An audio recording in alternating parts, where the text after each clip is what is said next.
Hey everybody, so I'm here with Buddy, my dog, little assistant here, and yeah, we've been digging some holes and stuff.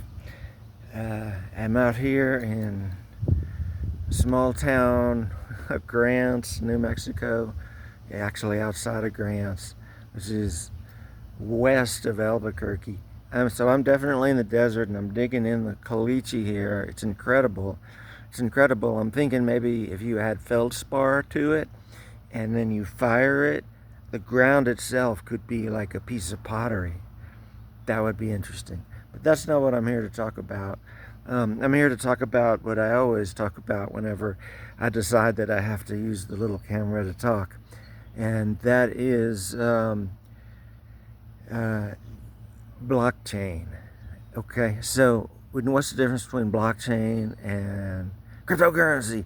Okay, here's the difference: is blockchain can be about data, not just money. So other stuff other than money, right? Now here's where it gets tricky. Okay, swipe left if you don't want to do tricky, guys. But the best public blockchain for data is in fact cryptocurrency if you break the rules. Now, what do I mean by break the rules?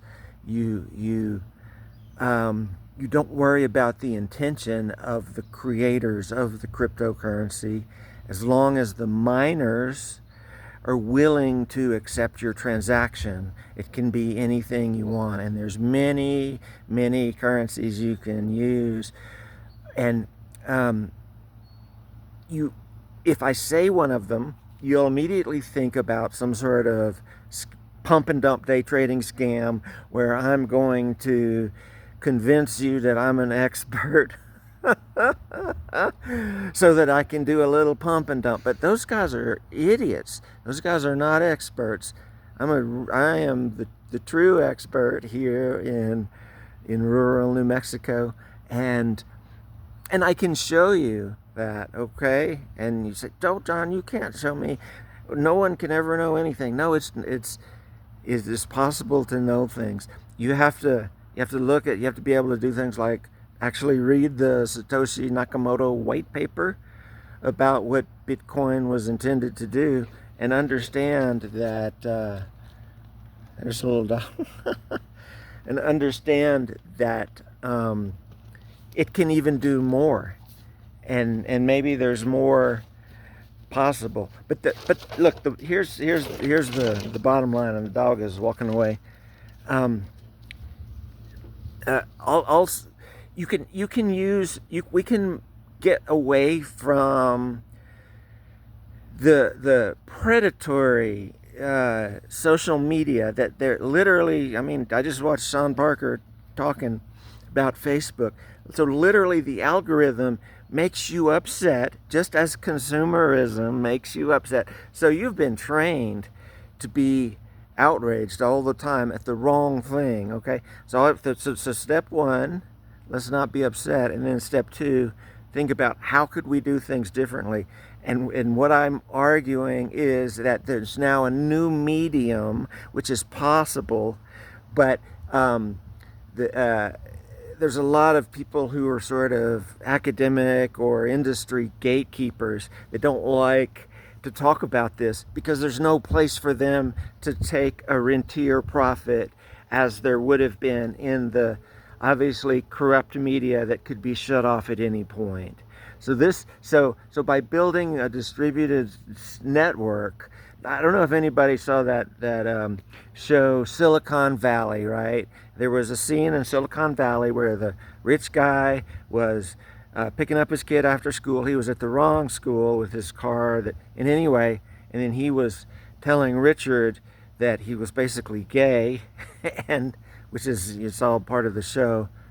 But then Richard's idea was basically a non screwed up actual Web 3, or we could call it Web 4 or whatever. But basically, what happened, what Web 2, in my vision, in my understanding, is that Paul Graham created the the first web app. And the idea was that he didn't want to work with fucking Microsoft. So instead of having to deal with Microsoft, he said that the web explorer to explore these HTML web pages can actually be an app. And I mean, back at the time we were using like Usenet, Mail, and stuff like that, right? We had all the apps we needed, but everything got crammed into basically, I think it's something that was copying the Yahoo Play Store, right? Even before Google. So that was Web 2.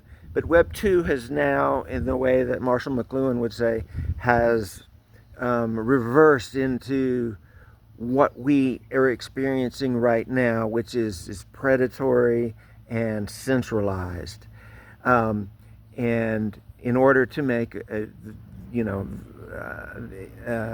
and this is not what most people want, conservative or liberal, right? We don't want that.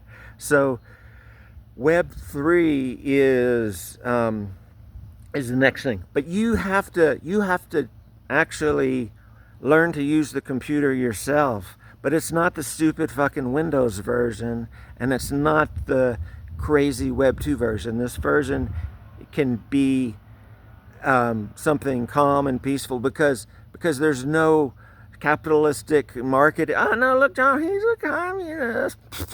There's no capitalistic bullshit incentive. You see, the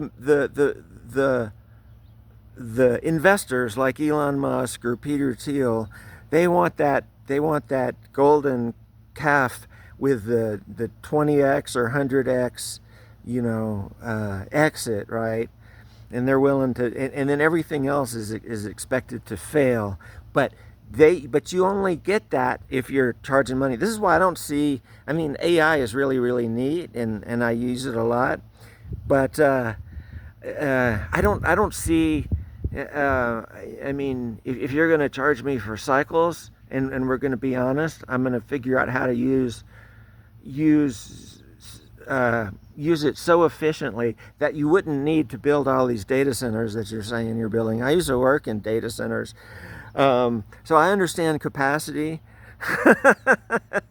and basically people in the data centers I worked in were CPU data centers, but with NVIDIA and the graphics card and GPU processing, which actually started right. It actually started with crypto because in proof of work, you're playing this game that's incredibly wasteful, yet creates an artifact which you can visually understand to be kind of the winner, right? You're making the transaction with the transaction name, which is a big long number, have the most zeros in the front. That's what proof of work does. And then, so after you can never control where an idea is going to go, right? So that's why the hash rate was increased so much, because because you could use things like NVIDIA to do this, right? You could use it to game the system, and then they have mining pools. None of that was part of.